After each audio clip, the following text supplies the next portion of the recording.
Assalamualaikum warahmatullahi wabarakatuh. Hai, berjumpa kembali pada video pembelajaran IPA. Pada hari ini kita akan mempelajari pesawat sederhana.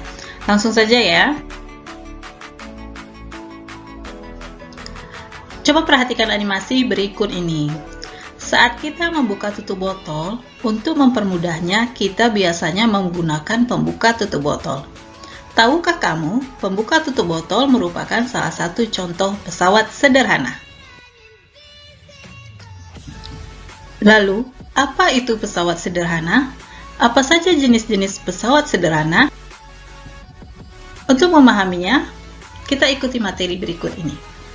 Pesawat sederhana adalah alat sederhana yang digunakan manusia untuk memudahkan melakukan usaha. Adapun jenis-jenis pesawat sederhana yaitu tuas atau pengungkit, katrol, bidang miring, dan roda berporos. Kita pahami dulu mengenai tuas. Sistem kerja tuas ada 3 bagian, yaitu titik tumpu, yaitu tempat tumpuan bagi pengungkit. Sedangkan titik beban, yaitu tempat meletakkan atau menempatkan beban yang hendak diangkat atau dipindahkan. Dan yang ketiga, titik kuasa. Ialah titik di mana gaya kuasa diberikan. Sedangkan jarak antara titik tumpu dan titik beban dinamakan lengan beban. Jarak antara titik tumpu dengan kuasa dinamakan lengan kuasa. Berdasarkan letak titik tumpu, titik beban, dan titik kuasa, ada 3 jenis tuas, yaitu tuas jenis pertama, tuas jenis kedua, dan tuas jenis ketiga. Tuas jenis pertama, jika titik tumpunya berada di antara titik beban dan titik kuasa. Contoh dari tuas jenis pertama yaitu gunting, tang, jungkat-jungkit, dan lain-lain. Kita perhatikan. Titik tumpunya berada di tengah, dan kuasa berada di sebelah, beban juga berada di sebelahnya. Jadi titik tumpu berada di antara titik beban dan titik kuasa. Pada tang begitu juga, titik tumpu berada di tengah, dia berada di antara beban dan kuasa. Pada jungkat-jungkit, titik tumpu berada di tengah, beban, dan kuasa berada di sebelahnya. Untuk tuas jenis kedua, titik bebannya berada di antara titik tumpu dan titik kuasa. B. Adapun contoh dari tuas jenis kedua, yaitu gerobak beroda 1, pemotong kertas, pemecah kemiri, pembuka tutup botol, dan lain-lain. Kita perhatikan beban berada di tengah, di antara titik tumpu dan titik kuasa. Nah, pada pemotong kertas juga ini titik tumpu, kemudian yang ini beban, dan yang ini kuasa. Pemecah kemiri seperti itu juga, dan juga pembuka tutup botol. Beban berada di tengah, di antara titik tumpu dan titik kuasa. Kemudian untuk tuas jenis ketiga, itu berarti titik kuasanya berada di antara titik tumpu dan beban. K. Kuasa yang berada di tengah. Contoh, pada stapler, kuasanya di tengah, di antara beban dan titik tumpu. Pinset juga seperti itu, kuasa berada di antara titik beban dan titik tumpu. Oke, kita masuk kepada keuntungan mekanik pada tuas. Adapun rumusnya, Km sama dengan W per F, atau Km sama dengan LK per LB. Jadi, kalau kita buat persamaannya, W dikali LB sama dengan F dikali LK. W itu beban dengan satuan Newton, F itu gaya kuasa dengan satuan Newton, LB itu lengan beban, satuannya meter atau sentimeter, LK panjang lengan kuasa itu satuannya meter atau sentimeter. KM adalah keuntungan mekanis. Nah, untuk lebih memahaminya, kita masuk pada contoh soal. Yang pertama, sebuah batu beratnya 200 Newton diangkat dengan tuas yang panjang lengan kuasanya 1 meter dan lengan bebannya 40 cm. Hitunglah besar gaya kuasa dan keuntungan mekanisnya. Oke, kita jawab. Oke, W-nya 200 Newton. Panjang lengan kuasa LK. LK-nya 1 meter. Lengan bebannya 40 cm. Oke, boleh dengan satuan meter atau sentimeter, tergantung. Tapi dua-duanya harus sama. Kalau pakai meter, kita pakai meter dua-duanya.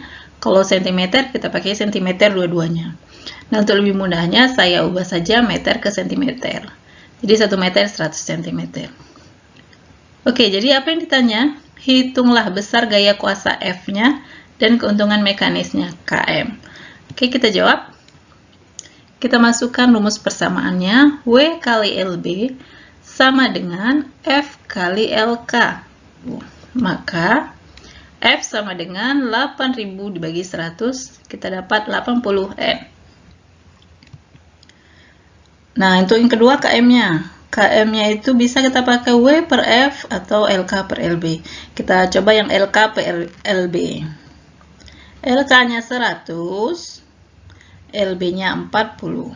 Jadi 2,5. Masuk ke contoh soal yang kedua. Ini bentuk gambar. Perhatikan gambar tuas berikut ini.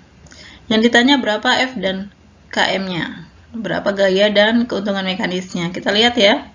Yang diketahui di sini M bukan W, M 36 kg.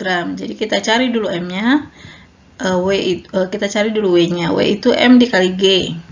Massa dikali gravitasi. 36 kali 10 360. LK-nya dari sini ke sini itu 120. LB-nya dari sini ke sini 30 cm. Yang ditanya F dan KM. Jawab, kita masukkan lagi rumusnya. W kali LB sama dengan F kali LK. 360 kali 30 sama dengan F kali 120.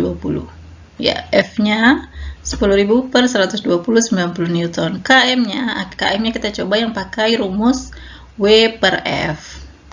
W-nya 360, F-nya 90. Sama dengan 4. Oke, nomor 3. Dua orang anak bermain juga jungkit, Lesa 30 kg, duduk di salah satu lengan yang panjangnya 1,6 meter. Di manakah Andi? Harus duduk pada lengan lainnya agar juga jungkit seimbang. Oke, kalau kita gambarkan dia seperti ini. Si Lisa dan si Andi. Dari sini ke sini 1,6 M. Supaya seimbang, di mana duduknya si Andi. Kita ketahui dulu yang pertama, F-nya 300 Newton. Kita misalkan bebas ya, bisa di sini beban, bisa atau di sini bebannya. Kita misalkan di sini kuasanya, di sini bebannya. F M kali percepatan gravitasi ya, massa kali percepatan gravitasi 30 kali 10 300 M. W di sini massa kali gravitasi juga 40 kali 10 400 kg. Karena ini tadi kuasa, maka ini LK-nya 1,6. Yang ditanya LB-nya. Jadi agar seimbang. Kita masukkan bersama tadi. 400 kali LB sama dengan 300 kali 160. LB sama dengan 8000 bagi 400. Kalau dia minta dalam satuan meter, kita rubah 120 cm menjadi 1,2 meter. Oke, itu contoh soal dari tuas. Kita sekarang masuk ke jenis pesawat sederhana yang kedua, yaitu katrol. Katrol adalah sebuah roda yang di sekelilingnya diberi tali dan dipakai untuk mempermudah pekerjaan manusia. Ada 3 jenis katrol. Yang pertama, katrol tetap. Kemudian katrol bergerak. Dan yang ketiga, katrol majemuk. Kita bahas satu persatu. Katrol tetap. Katrol yang posisinya tidak berubah ketika digunakan, di mana dia berfungsi merubah arah gaya. Contohnya ini ada pada katrol pada sumber timba dan tiang bendera. Pada katrol tetap, besar lengan kuasa sama dengan lengan bebannya ini. Besar lengan kuasa sama besar dengan lengan bebannya. Maka KM-nya itu LK per LB sama dengan W per F sama dengan 1. Maka keuntungan mekanis pada katrol tetap adalah 1. Karena besar lengan kuasanya sama dengan lengan bebannya. Kedua, katrol bergerak. Merupakan katrol yang posisi atau kedudukannya berubah ketika digunakan. Katrol ini berfungsi melipatkan gaya. Contoh katrol untuk mengangkat peti kemas. Pada katrol bergerak, lengan kuasanya 2 kali dari lengan bebannya. Karena titik tumpu di sini, maka dari sini ke sini itu lengan beban. Sedangkan dari ujung sampai ke ujung itu lengan kuasa. Maka LK-nya itu 2 kali lengan beban. Maka keuntungan mekanisnya kita cari. LK itu 2 kali lengan beban per lengan beban, maka 2. Jadi keuntungan mekanis pada katrol bergerak adalah 2. Kemudian katrol majemuk merupakan gabungan dari katrol tetap dan katrol bergerak. Contohnya katrol pada alat pengangkat mobil pada mobil derek. Keuntungan mekanis katrol majemuk sama dengan jumlah tali yang menyokong berat beban. Nah, Km sama dengan jumlah tali. Km sama dengan W per F sama dengan N. Jumlah talinya kita hitung 1, 2, 3, 4. Jadi ada keuntungan mekanisnya 4. Yang ini tidak dihitung ya, karena ini kuasanya.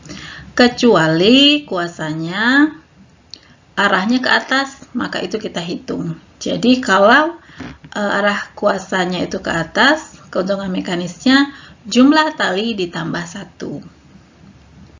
Kita lihat contoh soal. Sebuah logam beratnya 200 Newton diangkat dengan katrol tetap. Berapakah gaya yang diperlukan untuk mengangkat logam tersebut? Diketahui W-nya 200, katrol tetap Km-nya itu sudah tahu kita tadi ya, 1.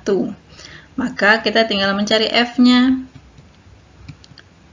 Km sama dengan W per F. Kita masukkan angkanya 1, W-nya 200 Newton, maka F sama dengan 200 dibagi 1 sama dengan 200. Maka pada katrol tetap W itu sama besar dengan F. Makanya tadi Km-nya 1.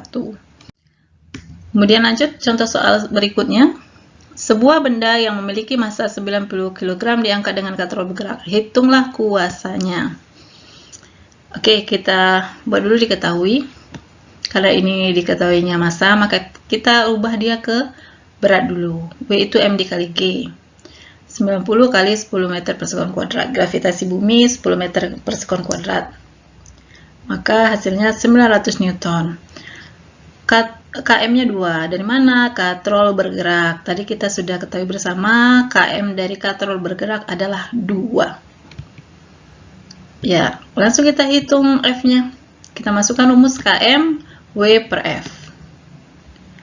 900 per F, Km-nya 2. Maka F sama dengan 900 dibagi 2, 450 Newton. Contoh soal berikutnya pada katrol majemuk. Berapakah gaya kuasa yang dibutuhkan? Ini ya, katrol majemuk. Jadi yang diketahui itu yang pertama ini bebannya W-nya 1600, Km-nya 4. Dari mana? Dari jumlah talinya. 1, 2, 3, 4. Jadi ada Km-nya 4. Langsung kita cari F-nya. Km sama dengan W per F. Kita masukkan angkanya. Maka F sama dengan 1600 dibagi 4 sama dengan 400 Newton. Jenis pesawat sederhana selanjutnya adalah bidang miring. Merupakan bidang datar yang diletakkan miring atau membentuk sudut tertentu untuk mempermudah usaha dalam menaikkan suatu benda ke suatu ketinggian. Contoh dari bidang miring itu tangga, skru, pisau, jalan berkelok. Keuntungan mekanis dari bidang miring. Kita lihat rumusnya masih sama, Km sama dengan W per F. Hanya saja di sini ada perbedaan sedikit, S per H. Jadi kalau kita buat persamaannya, W dikali H sama dengan F dikali S. Dengan F itu gaya kuasa, W itu berat beban, S itu panjang bidang miring, H itu tinggi bidang miring. Kita langsung aplikasikan ke contoh soalnya. Oke, berapa F dan Km-nya? F dan Km-nya, kuasa dan keuntungan mekanisnya. Kita buat dulu yang diketahuinya. Diketahui di sini W-nya 500 N. S-nya yang mana? S ini, panjangnya ya. S-nya 10 meter, H-nya itu ini. H tinggi 2 meter. Yang ditanya F dan KM. So, kita jawab. Kita masukkan persamaannya, W kali H sama dengan F dikali S. Kita masukkan angkanya, 500 kali 2 sama dengan F kali 10. Maka F sama dengan 1000 dibagi 10 sama dengan 100N. Nah, kita cari sekarang KM-nya. KM-nya tadi bisa W per F atau S per H. Kita pakai S per H. S-nya 10, H-nya 2. Maka keuntungan mekanisnya adalah 5. Jenis pesawat sederhana yang keempat adalah roda berporos. Roda berporos merupakan roda berputar yang dihubungkan dengan sebuah poros yang dapat berputar bersama-sama, yang berfungsi memperbesar kecepatan dan gaya. Contohnya, roda berporos pada sepeda motor, pada sepeda, juga pada kursi roda. Nah, sekarang kita masuk kepada keuntungan mekanisnya. Rumusnya, KM sama dengan R besar per R, atau G2 per G1.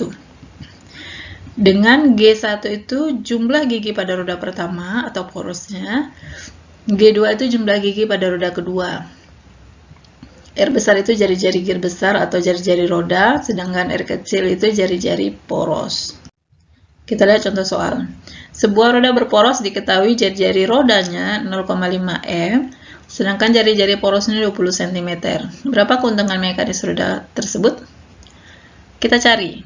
Yang mana R besar? Ini jari-jari roda itu R besar 0,5 M. Sedangkan jari-jari poros itu R kecil 20 cm. Nah, biar kita mudah, kita sama-sama saja ubah ke dalam cm. Apa yang ditanya? KM-nya. So, kita jawab KM sama dengan R besar per R kecil. 50 per 20 sama dengan 2,5. Baik, kita masuk kepada prinsip kerja pesawat sederhana pada sistem gerak manusia. Ini berlaku pada otot dan rangka manusia ya. Misalnya pada saat orang bermain badminton. Kita lihat pengungkit jenis pertama itu berada pada daerah leher kita. Titik tumpu berada di antara kuasa dan beban. Jadi pada otot leher ya, pada saat mengenada. Kemudian yang pengungkit jenis kedua berada pada kaki, di mana beban berada di antara titik tumpu dan kuasa. Yang ketiga, pengungkit jenis ketiga atau tuas jenis ketiga itu jika kuasa terletak di antara titik tumpu dan beban. Jadi saat bermain bulu tangkis menegangkan otot lengan dan bahu, itu terjadilah prinsip kerja pesawat sederhana tuas jenis ketiga. Pada saat berjinjit atau melompat, maka terjadi prinsip kerja pesawat sederhana pengungkit jenis kedua. Sedangkan pada saat menengadah, itu terjadi prinsip kerja pesawat sederhana tuas jenis pertama.